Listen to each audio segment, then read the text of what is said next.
नमस्ते दोस्तों, मैं एस्ट्रो ज्योति आज की बात में आप सबका स्वागत करती हूँ। आइए आज की बात कर लेते हैं।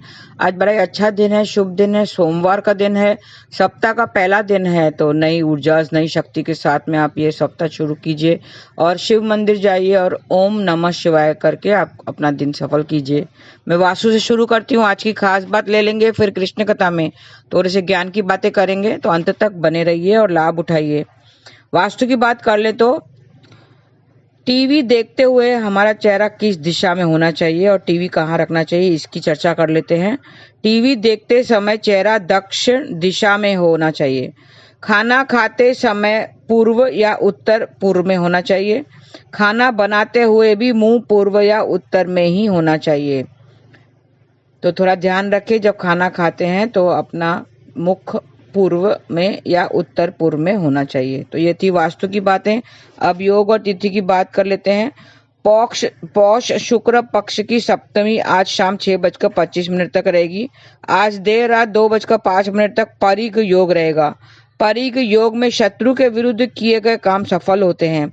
तो आपका कुछ अगर शत्रु से कुछ काम है तो आज के दिन करने से आपको सफलता अवश्य मिलेगी। आज शाम 7:07 तक उत्तर भाद्रपद नक्षत्र रहेगा। उत्तर भाद्रपद 26वां नक्षत्र है। इसका स्वामी शनिदेव है। तो आप शनिदेव का मंत्र भी जाप कर सकते हैं, ओम शनिश्चराय नमः। उत्तर भाद्रपद नक्षत्र की राशि मीन है और इसका संबंध नीम के पेड़ से बताया गया है। तो जिसकी भी राशि मीन है, जो उत्तर भाद्रपद नक्षत्र में पैदा हुए हैं, उन जातक नीम के कोई भी चीज के इस्तेमाल नहीं करना चाहिए और नीम के पेड़ की उपासना करें आज के दिन और उसे किसी प्रकार का नुकसान नहीं पहुंचाएं। और बता दूं कि उत्तर भाद्रपद नक्षत्र एक पंचक नक्षत्र है। रेवती से लेके धनिष्ठा से लेके रेवती तक के नक्षत्र को पंचक नक्षत्र कहते हैं। पंचक में उत्तर भाद्रपद नक्षत्र चौथा पंचक है। इसमें लकड़ी का काम करना वर्जित होता है। किसी भी तरह लकड़ी इकट्ठा करना या लकड़ी का काम नहीं करना चाहिए। और ये कल तक आपको इसका ध्यान रखना है। 5:50 तक इसका ध्यान रखना है। तो ये नया साल जो आया है, ये अंकों का विश्लेषण कर लेते हैं। आप अंकों के साथ लेकर आया है, 9 नंबर का आया है। तो मतलब आपने 1 से 8 जो है आपने अच्छे से बिताए होंगे, तब आके 9 पे पहुंचा है। तो हम सब जानते हैं, थोड़ा सा अंकों के बारे में बात कर लेते हैं। अंक भी बोलते हैं। किसी के डेट ऑफ बर्थ से आप उसके चरित्र और उसके लाइफ के बारे में पता कर सकते हैं कि वो कैसा है, उसका कैरेक्टर कैसा है, वो उसका नेचर कैसा है, उसके बारे में अंक शास्त्र बहुत कुछ बताता है। एक गूढ़ शास्त्र है। इससे अंकों से ही पता चल जाता है कि इंसान कैसा है और वो कौन सा काम कर सकता है, क्या कर सकता है, और पर्सनल ईयर जानकर हम उसका ये साल कैसा जाता है, वो सब हम अंकों से पता कर सकते हैं। और हमें पता है कि 0 से लेकर 9 तक के अंक होते हैं। हम अब विश्लेषण कर लेते हैं। एक नंबर किसका नंबर होता है? सूर्य का नंबर होता है। वो उसको राजा माना जाता है। सूर्य सौरमंडल का राजा है। वो डोमिनेटिंग कैरेक्टर का होता है, लीडर होता है। लीडर जिसे कहते हैं किंग। वो सब अपनी मनमानी करता है। अभी 2 नंबर के वाले में बात करते हैं। 2 नंबर के पास मून की एनर्जीज होती हैं। उसे रानी मानते हैं। उसका मूड स्विंग्स बहुत होते हैं। वो थोड़ा सा डिप्लोमेटिक होता है। डिप्लोमेटिक मतलब चापलूस, सबको हाजी हाजी करता है और फैमिली लाइफ उसकी अच्छी जाती है। 3 वाला नंबर गुरु होता है। वो अपना जीवन खुशी से जीता है। जॉय ऑफ लिविंग उसको मिलता है। वो बस दूसरों की चिंता, बेफिक्र होकर, थोड़ा सा खुदगर्ज होता है, बेफिक्र होकर वो जीता है, अपनी जिंदगी जीता है। 4 नंबर वाला गुंडा टाइप होता है। वो मेहनत बहुत करता है, हार्ड वर्किंग उसे कहा जाता है, हार्ड वर्किंग होता है। और वो फिर सब हार्ड वर्क करके, अपना मेहनत पूरा करके आखिर में फिर सोचता है कि मैंने इतना क्यों किया। 5 नंबर वाला राजकुमार होता है और वो बैलेंसिंग नंबर माना जाता है। वो सबको बैलेंस करके चलता है। उसको फ्रीडम वाला नंबर माना जाता है। उसको किसी की तरह बांध कर नहीं रखा जा सकता। अपने मर्जी से वो काम करता है, मनमौजी होता है। 6 वाला काउंसलर कहते हैं उसे, काउंसलर होता है। वो चालाक थोड़ा होता है। उसे भी फ्रीडम पसंद है, आजादी पसंद है और वो दिखावे को ज्यादा मानता है। दिखावा करता है, बाहर लोगों से दोस्ती करने में उसको ज़्यादा खुशी मिलती है, थोड़ा सा फैमिली लाइफ उसकी डामाडोल होती है। 7 वाला होता है थोड़ा धार्मिक प्रकृति का होता है, प्रवृत्ति का होता है, वो अपना फैसला खुद नहीं ले सकता, दूसरों पर वो ज़्यादा डिपेंड करता है क्योंकि वो शैडो प्लैनेट है, केतु का नंबर है। 8 नंबर वाला धन के पीछे भागता रहता है और वो जज होता है, न्याय करता है, वो सबको नाप तोल कर बातचीत करेगा और सबको न्याय करते रहता है, ये अच्छा है ये बुरा है। 9 नंबर वाला सेनापति कहलाता है, सात्विक होता है।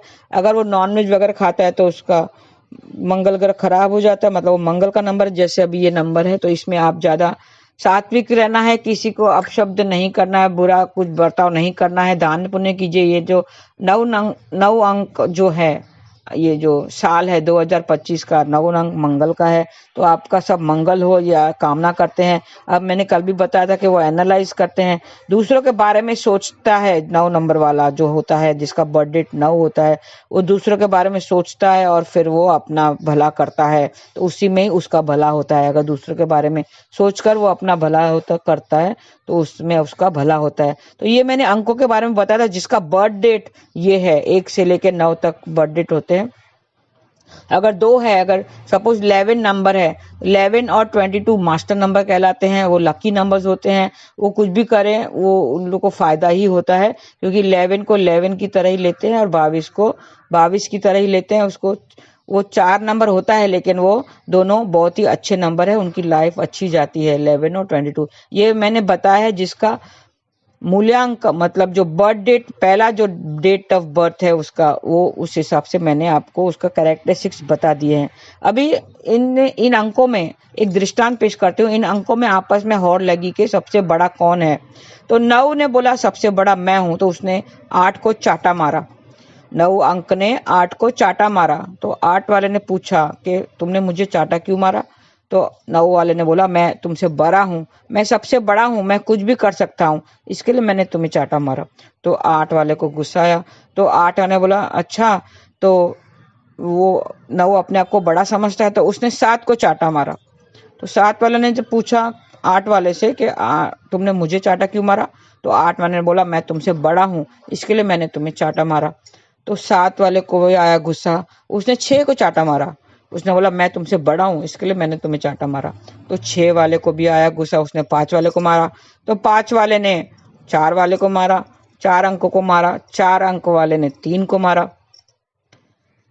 तो 3 अंक ने बोला मैं 2 से बड़ा हूं, तो मैं 2, उसने 2 को चाटा मारा। मतलब अपने आप के अपने बढ़ोतरी बड़प्पन दिखा रहे थे, उसने मारा, चाटा मारा कि मैं बड़ा हूं। तो 2 वाले ने 1 को चाटा मारा। अब जब 2 वाले ने 1 को चाटा मारा तो शून्य भी खड़ा था वहां पर, शून्य से लेकर 9 वाले सब खड़े थे। तो शून्य ने देखा कि जब अभी 2 वाले ने 1 को मारा है तो अभी ये मुझे ना कहीं मार दे चाटा, तो वो हट गया। शून्य जो था, 0 जो अंक है, वो 1 से हट गया। तो 1 वाले ने उससे पूछा, 1 नंबर ने उसे पूछा कि भाई तुम यहाँ से क्यों हट गए। तो शून्य ने बोला कि मैं तो डर गया, क्योंकि आपने देखा कि 9 ने 8 को चाटा मारा, 8 ने 7 को मारा, 7 ने 6 को मारा, 6 ने 5 को चाटा मारा, 5 ने 4 को मारा, 4 ने 3 को, और 3 ने 2 को मारा। और अभी आपने भी 2 वाले से मार खाई, आपने 2 वाले ने आपको मारा। तो अभी मेरी बारी थी, इसके लिए मैं डर गया, इसके लिए मैं हट गया, कहीं आप मुझे भी ना चाटा मार दो। तब 1 वाले ने उसे कहा नहीं नहीं भाई, तुम मेरे पास आ जाओ, मैं तुम्हें चाटा नहीं मारूंगा, तुम मेरे पास आ जाओ और आगे आके खड़े हो जाओ। उसने शून्य से क्या कहा कि तुम मेरे आगे आके खड़े हो जाओ, तो मैं तुम्हें चाटा नहीं मारूंगा। तो वो जब 1 के नजदीक आ गया तो दोनों मिल गए, दोनों गले मिले। तो पहले जो 1 था, 1 अंक था, अब जब 0 उसके नजदीक आ गया तो क्या बन गया, तो वो लोग हो गए 10 हो गए। अब 0 खुश हो गया, 0 अंक जो था वो खुश हो गया। दुनिया ने कहा अरे वाह भाई वाह, तुम दोनों मिलकर तो 10 हो गए। 0 से कहा अरे तुम्हारी वैल्यू तो बढ़ गई अब, तो 0 खुश हो गया। तब जब 1 तुम्हारे सामने आ गया तो तुम 0 से 10 बन गए, तो तुम्हारी वैल्यू तो बढ़ गई। तुम 0 ने, तब शून्य ने एक अंक को थैंक यू कहा और कहा कि तुमने तो मेरी वैल्यू ही बढ़ा दी, तुमने मुझे अपने पास रखकर मेरी वैल्यू बना दी। तब एक ने उसे समझाया, एक अंक ने उसे समझाया कि इंसान बड़ा किससे होता है। उसने समझाया कि इंसान बड़ा कैसे बनता है। अगर मैं भी तुमको चाटा मारूं तो क्या मैं बड़ा हो जाऊंगा? अभी 9 ने 8 को मारा, उसी तरह 2 ने अगर मुझे मारा, मैं अगर तुम्हें चाटा मारूंगा तो मैं क्या बड़ा हो जाऊंगा? तो मैं क्या बड़ा हो गया? नहीं, बड़ा वो व्यक्ति होता है जो छोटों को साथ रखकर बड़ा करे। बड़े वो नहीं होता जो छोटे को मारे और उसको छोटा बना दे। बड़ा वो कहलाता है जो छोटे को भी बड़ा बना दे, अपने साथ मिलाकर छोटे को भी जो बड़ा करता है, उसी में ही उसका बड़प्पन होता है। बड़प्पन होता है जब जो आगे सबको आगे रखता है, अपने आगे रखकर छोटों की वैल्यू जो बढ़ाता है, उसका ही बड़प्पन होता है। तो इस तरह एक ने हमें समझाया, हमें सिखाया है कि अगर बड़ा बनना है तो छोटों को बड़ा बनाओ और उनको अपने साथ लेकर चलो, तो उनकी भी वैल्यू बढ़ेगी और तुम्हारी भी वैल्यू बढ़ जाएगी। तो हरे कृष्णा। तो ये इससे हमें सीख होती है कि चाहे छोटा हो या बड़ा हो, ऐसा नहीं है कि किसी को छोटा बना के आप बड़ा नहीं बन सकते हैं। आप बड़ा तब बनोगे जब दूसरों को साथ लेकर वो छोटों को भी आप बड़ा बना दो।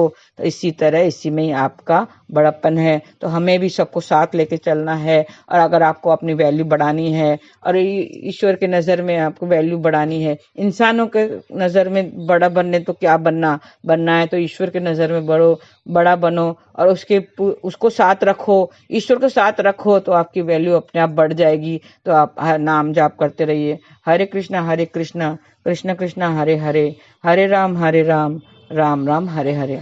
आज के लिए बस इतना ही। धन्यवाद। आपका दिन शुभ रहे। हरे कृष्णा।